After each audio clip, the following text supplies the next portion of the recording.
किस तरह की चिंता व्यक्त किया है माननीय सर्वोच्च न्यायालय ने इस आदेश को पारित करते समय।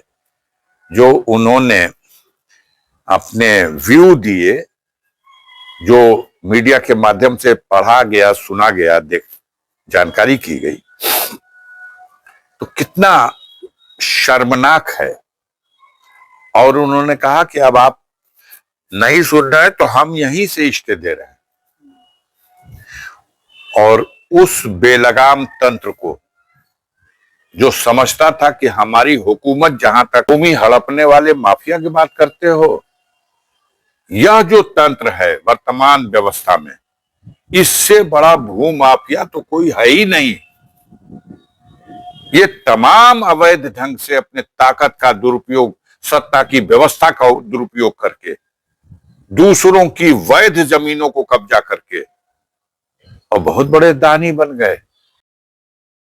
अंसारी परिवार को पिछले दिनों सुप्रीम कोर्ट से बड़ी राहत मिली है। हाँ, नहीं, हमने हमेशा आपसे कहा कि हमें देश के संविधान पर और अपनी न्याय व्यवस्था पर पूरा भरोसा है। लखनऊ में एक जमीन थी जो वर्ष 2004 में हमारे पिता स्वर्गीय सुभानुल्लाह अंसारी साहब ने अपने जीवन काल में वहां डॉक्टर शाहिद साहब से उन्होंने रजिस्टर्ड बैनामे के माध्यम से खरीदी थी। डॉक्टर शाहिद साहब जो लखनऊ के मूल निवासी हैं, उन्होंने भी वो जमीन श्रीमती शकीला बेगम, जो मोईद अहमद साहब पूर्व मंत्री जी की पत्नी हैं, उनसे उन्होंने रजिस्टर्ड बैनामे से खरीदी थी, उससे 5 साल पहले। और उनसे 5 साल पहले, 10 साल पहले श्री कालरा साहब ने वो जमीन भारत सरकार के प्रतिनिधि मिस्टर JS माथुर साहब के माध्यम से नीलाम में खरीदी थी। और ये जमीन मोहम्मद नसीम साहब की थी, जो पार्टीशन के बाद पाकिस्तान चले गए, और वो जमीन एवेक्यू प्रॉपर्टी घोषित हुई। और वो एवेक्यू प्रॉपर्टी भारत सरकार ने, जो उसकी प्रॉपर्टी हो गई थी, उसने JS माथुर के माध्यम से, जो उनका ऑफिसर था, लखनऊ में भेज के नीलाम कराया। बहुत से लोगों ने, जितनी प्रॉपर्टियां ऐसी थी वो नीलाम हुई हैं, लोगों ने खरीदी हैं। उन्होंने प्लाटिंग करके दूसरे को बेची है, दूसरे ने प्लाटिंग करके तीसरे को बेची है, तीसरे ने प्लाटिंग करके। ये खरीद फरोख्त 62 से 67 के बीच में हुई है नीलाम। और इस नीलामी का अभी भी जो रजिस्ट्रार ऑफिस है लखनऊ का, उस रजिस्ट्रार ऑफिस में सारा रिकॉर्ड मौजूद है। सब रजिस्टर्ड डॉक्यूमेंट गवर्नमेंट के रजिस्ट्रार ऑफिस में मौजूद है। अब उस जमीन को, जो पूरी तरह से लीगल ढंग से कीमत अदा करके खरीदी गई, पिताजी ने अपने जीवन काल में अपनी पत्नी यानी हमारी माता श्रीमती राबिया बेगम को दे दिया। श्रीमती राबिया बेगम ने अपने जीवन काल में, मेरे पिताजी की मृत्यु हो गई 2006 में 29 दिसंबर को, और श्रीमती राबिया बेगम जो मेरी माता जी हैं, उन्होंने अपने जीवन काल में उस जमीन को अपने 2 पौत्रों के नाम से, जो स्वर्गीय मुख्तार अंसारी के बेटे हैं, अब्बास अंसारी और उमर अंसारी, उनके लिए वसीयत लिख दी। एक रजिस्टर्ड वसीयत में कह दिया कि जब तक मैं जीवित हूं ये प्रॉपर्टी मेरी है, मैं जब मर जाऊंगी तो मेरे मरने के बाद यह प्रॉपर्टी हमारे इन 2 पौत्रों को मिलेगी, शेष परिवार के किसी अन्य सदस्य का, जिसमें मैं भी उनका बेटा था और मेरे बड़े भाई भी उनके बेटे थे। हम सबको उसमें वंचित करके चिन्हित कर दिया कि अब्बास और उमर के खाते में। माता जी का निधन 29 दिसंबर 2018 को हो गया। इस बीच में कहीं कोई तमाशा नहीं है। माता जी ने एलडीए से नक्शा पास कराया, वहां भवन बनाया। 2022 में माता जी के नाम से एक नोटिस आती है एलडीए की कि आपने इस जमीन पर मकान बना रखा है, 2 टावर हैं और नक्शा नहीं पास कराया, क्यों नहीं इसे गिरा दिया जाए। तब एलडीए को यह सूचित किया गया कि अरे, यह श्रीमती राबिया बेगम के नाम से आई हुई नोटिस, ये तो 2018 में निधन हो चुका है उनका, आप 2022 में इनको नोटिस भेज रहे हो। ये 5 साल पहले मर चुकी हैं। एलडीए को आभास हुआ कि अरे, ये तो बड़ी गलती हो गई, मरे हुए के विरुद्ध अब एक्शन कैसा होगा। उनको यह भी सूचित किया गया कि यह भवन भी उन्होंने अपने जीवन काल में बनाया और नक्शा पास करा के बनाया है। हम लोगों को जानकारी है, क्योंकि भवन उन्होंने लीगल नक्शा पास करा के बनाया है और अपने जीवन काल में अपनी जमीन के लिए वसीयत करी है अपने पौत्रों के नाम से। अब वो मर चुकी हैं, तो उनके नाम से नोटिस तो आप जो भेज रहे हो, ये तो गलत है, इनफेक्चुअस है। तब एलडीए ने अब्बास उमर के नाम से एक नोटिस भेजा कि आप फला तारीख तक ये बने हुए टावर को हटा लो और हम गिरा देंगे। और नोटिस तामील भी नहीं हुई, दोनों टावर गिरा दिए गए।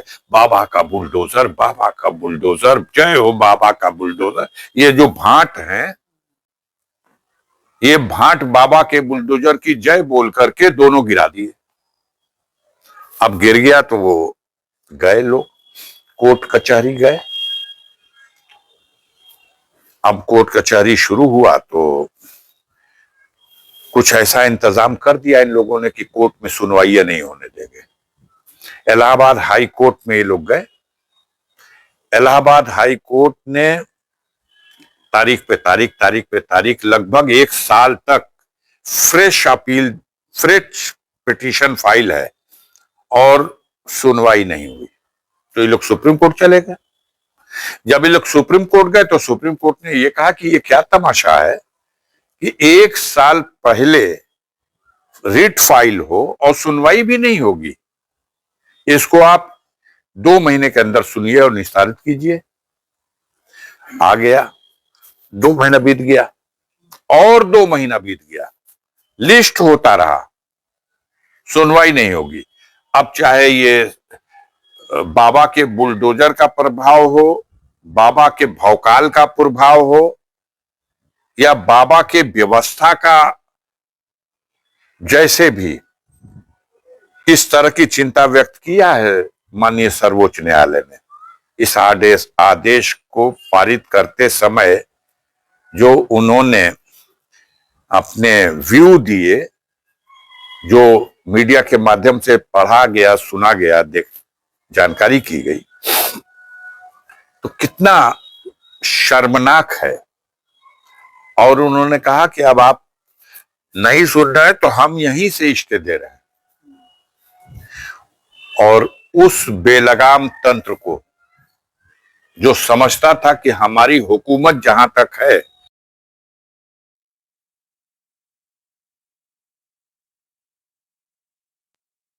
भूमि हड़पने वाले माफिया की बात करते हो, यह जो तंत्र है वर्तमान व्यवस्था में, इससे बड़ा भू माफिया तो कोई है ही नहीं। ये तमाम अवैध ढंग से अपने ताकत का दुरुपयोग, सत्ता की व्यवस्था का दुरुपयोग करके, दूसरों की वैध जमीनों को कब्जा करके और बहुत बड़े दानी बन गए। हम इस पर फ्लैट बनवा रहे हैं गरीबों को बांटने के लिए।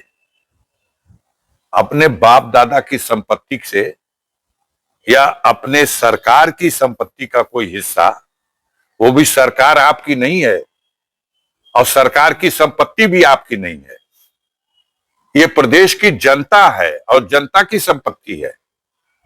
और सारा पैसा उसमें जो लगा डाला गया, बर्बाद कर दिया गया, इस तरह से। और आज सुप्रीम कोर्ट के सामने कलई खुल गई, रोक लग गई।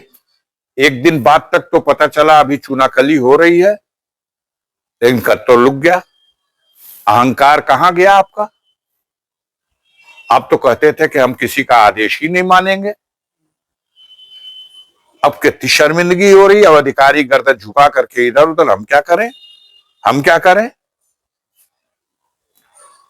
पहली बार सुप्रीम कोर्ट ने एहसास कराया इस सरकार को और इसकी मशीनरी को, जो अपने आप को बेलगाम समझते हैं, कि देश में कानून है और संविधान के रास्ते से, कानून के रास्ते से जो न्याय तलाश करेगा उसे न्याय मिलेगा।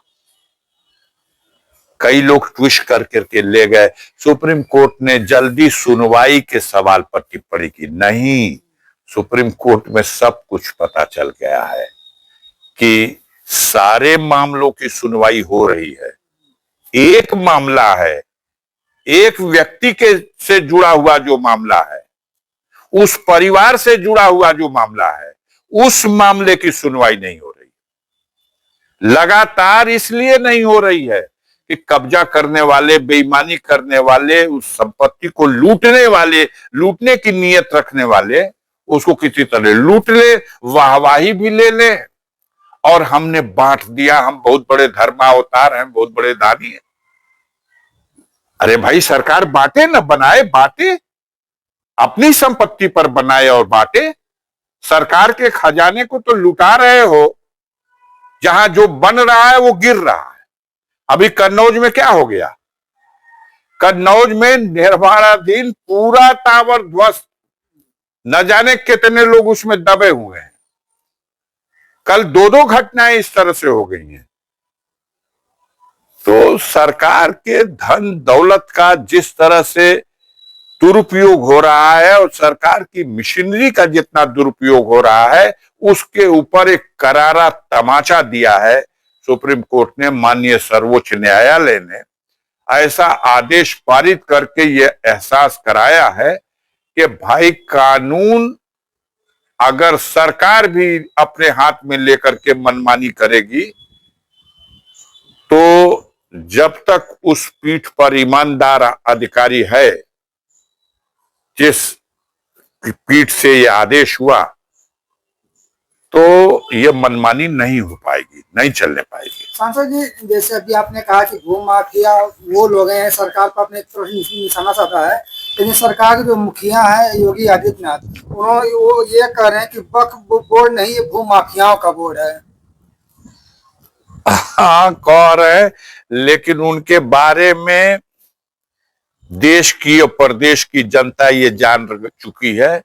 देखिए, 10 से 12, 13, 14, 15% मैक्सिमम ऐसे लोग हैं जो उनकी तमाम इस तरह की गलत कार्रवाई के समर्थन में, चाहे झुनझुना बजा ले, बाजा बजा ले या कोई वक्तव्य दे ले।